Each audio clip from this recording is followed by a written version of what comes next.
All right, today we're cracking open a really brilliant and honestly an often overlooked chapter from Benjamin Graham's masterpiece, The Intelligent Investor. We're going to dig into the powerful and super practical lessons on failure he lays out in chapter 17. So let's just jump right in with a question that kind of flips everything you think you know on its head. What if the very act of losing money, the one thing we're all terrified of, was actually the secret to winning in the long run? It's a crazy thought, right? But that counterintuitive idea is right at the heart of Graham's analysis, and it's exactly what we're going to unpack. You see, Graham spends this whole chapter on case studies of failure, and he's not doing it to scare us, he's doing it to teach us. He basically argues that we need to stop thinking about losses as some kind of horrible accident and start seeing them for what they are, an essential part of your own personal investment bootcamp. Let's get one thing straight, because this is a fundamental truth. In the world of investing, hitting a roadblock and losing some money, that isn't a sign that you're bad at this. It's pretty much guaranteed to happen. It is the curriculum. And that right there, that's the huge mindset shift. Your losses are your most powerful teachers. They offer these hard-won lessons that no bull market could ever teach you. So the real question isn't if you'll fail, but if you'll actually learn from it. And this quote just nails it, doesn't it? Graham reframes losses as data points, as sources of absolute gold. Each one tells you a story about risk or psychology or maybe a tiny flaw in how you thought things through.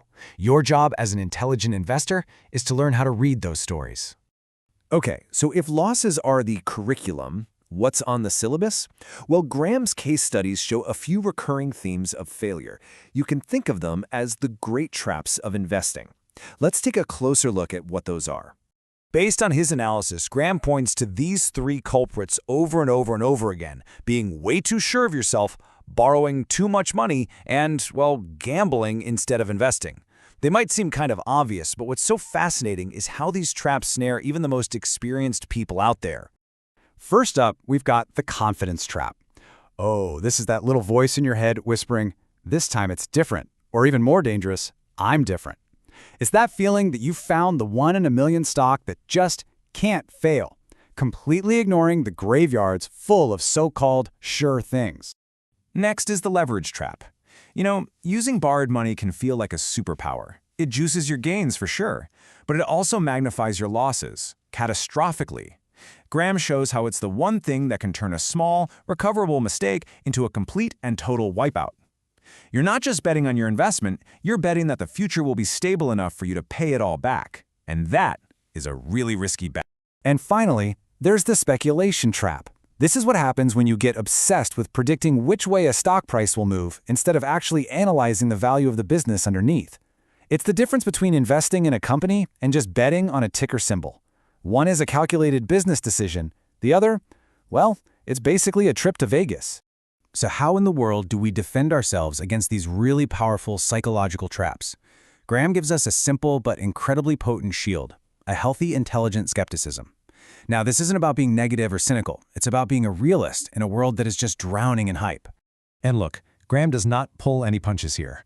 A core discipline of the intelligent investor is to constantly question the hype. It doesn't matter if it's coming from a CEO, a talking head on TV, or that little overconfident voice in your own head. You have to be the one who asks the tough questions. Now, this is where it gets really practical. Look at this. The optimist in your brain shouts, "This is a sure thing." But the skeptic, your inner Graham, just calmly asks, what could I be missing here? The optimist sees a crowd and wants to jump in. Everyone is buying it. The skeptic leans back and wonders, okay, if this is such a great deal, why is the current owner so desperate to sell it to me? And when that optimist screams, "It can only go up," the intelligent investor just asks, "What's my margin of safety?" In other words, how much room do I have to be wrong before I get wiped out? Okay, so let's pull all these threads together into something we can actually use. We know that failure is our teacher. We've identified the most common traps. And we've got our shield of skepticism. So how do we turn all this theory into a practical, repeatable mindset?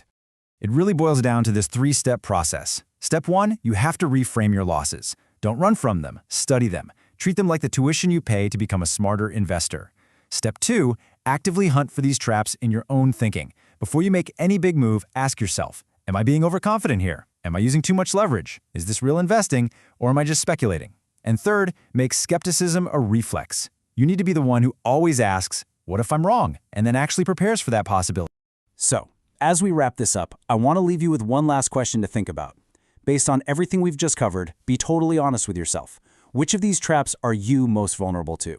Is it the overconfidence, the allure of leverage, or the thrill of speculation? Because really, knowing your own weakness, that's the very first step to turning it into a strength.